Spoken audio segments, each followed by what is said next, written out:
Good morning. Thank you for joining our live webinar. Today's question of the day: what are the differences between sole custody and sole guardianship? The reason why I chose this specific question is that many a times a client will come to my office and say, I would like to have sole custody of my child. Or the client will come and say, I would like to have sole guardianship over my child. Now, these are legal terms, and in order for the consultation to make sense, I need to know from you, the client, whether or not you understand what is the definition of sole custody and sole guardianship. I cannot just assume that we are on the same page when you use the word custody or when you use the word guardianship.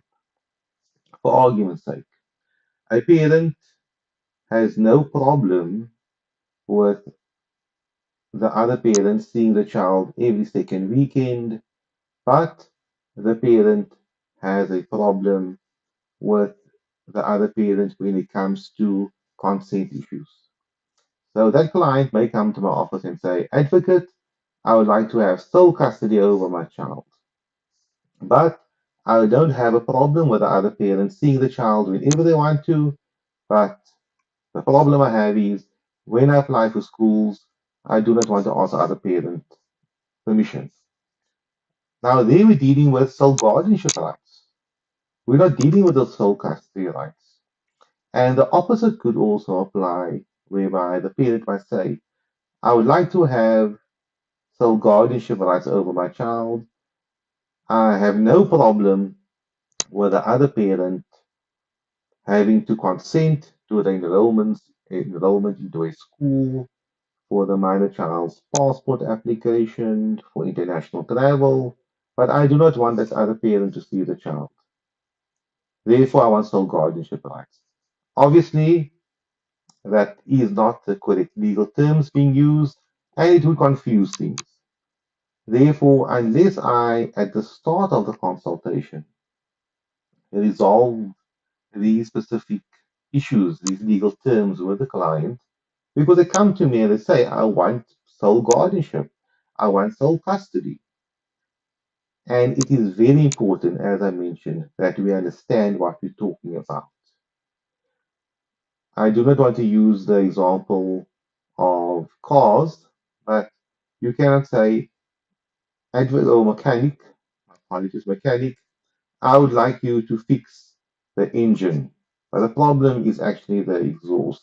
They might be connected with the two, but you do not have any idea that there is something inside the bonnet and you believe everything happens at the back. Silly example, but you need to be exactly on the same page. When you are consulting with an attorney, or an advocate, or legal expert, and you want to have some value to your consultation. The words would be for 20 minutes to go down the on the meter, the consultation timer, and then you find out, oh, I am misinformed. I'm dealing with the wrong issue. Okay, let's start from the beginning. The simplest way for me to explain to you what is the difference between custody and guardianship. Let us deal with sole later. Deals basically with you only having the authority. Custody deals with the contact with the child and the caring for the child, physical, seeing the child, speaking to the child, contacting the child. That falls under custody. Custody care is another legal term that came about in terms of the Children's Act, and a sub part of that could be visitation, contact, and so on. But that's custody. Custody deals with a physical aspect of your relationship with the child.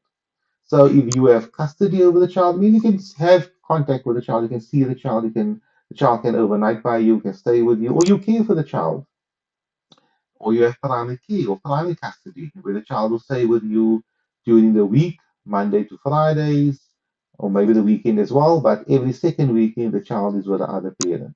But you have primary custody, and the other parent has maybe you can say limited custody every second weekend. You're the primary caregiver, and the other party is the secondary caregiver. So custody deals with the aspect of physical contact with the other party. Um, I think we all on the same page where that is concerned. Then we're dealing with the other issue concerning guardianship rights. So guardianship rights relates to the issue of legal aspects regarding a minor child's life, not physical aspects. So an example of guardianship rights would be if a minor child wants to apply to go overseas or want to apply for a passport in order for the minor child to go overseas. That is obviously an issue concerning guardianship, the legal aspect of a minor child's life. If a minor child wants to purchase a immovable property, for example, a home, they, in that specific circumstances, the guardianship has to give consent. Or if the minor child wants to go for an operation, the guardian has to give consent. If the minor child wants to change his or her surname, and so on. So it's legal aspects regarding a minor child's life, not the physical aspect. To give you another scenario, it is possible for a parent to have guardianship rights over the child, but no contact rights over the child. So in that scenario, the parent must be consulted when it comes to the minor child going to a specific school, the minor child applying for a passport, the minor child traveling abroad, etc. That parent must be consulted where that is concerned. But when it comes to having visitation or contact rights with that specific minor child, it is possible that he or she has no contact rights, no custody rights, and so on, but guardianship rights. That example is a bit weird and a bit strange. I never encountered it really. Usually, the scenario would be a parent that has care and contact over the child will usually have a say over the minor child's life. But to take the example maybe a bit further and maybe more realistic, you can have a scenario whereby the court says, you know, you as a parent, you have no rights of contact because of whatever history, but should the minor child apply for a passport, you as a co-guardian must be consulted with that is concerned. Should the minor child want to travel overseas, you have to be consulted, etc. So you still have guardianship rights over the minor child, legal rights, but you do not have contact rights. Therefore, if you come to my office, you set up a consultation and or you go online and you schedule it with some background information, and you'd like to have a scenario whereby you want to limit the other parent's contact rights to the minor child, or limit the other parent's right of physical contact to the minor child, or you want to be the one who has primary care, where the minor child lives with you, then you should mention in your consultation form, I would like to have contact or care rights or custody over the minor child or sole custody, whatever the case may be, that compartment. If, however, you are having serious problems with the other parent regarding, let's say, enrollment into schools, you would like to go overseas, and every corner you have to deal with this parent, and this parent is maybe being not vindictive, but really um, object to you at every specific point. If that is the case and it's not in the minor child's best interest, you may approach the court and mention to the court, you know, these are the problems I have.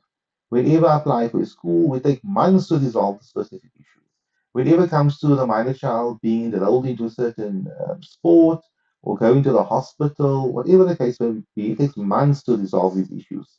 I will not act against what is in the minor child's best interest, but please, judge, please, presiding officer, I would like to have sole guardianship rights over my minor child because this is problematic, it's causing serious issues in the development and well being of the minor child.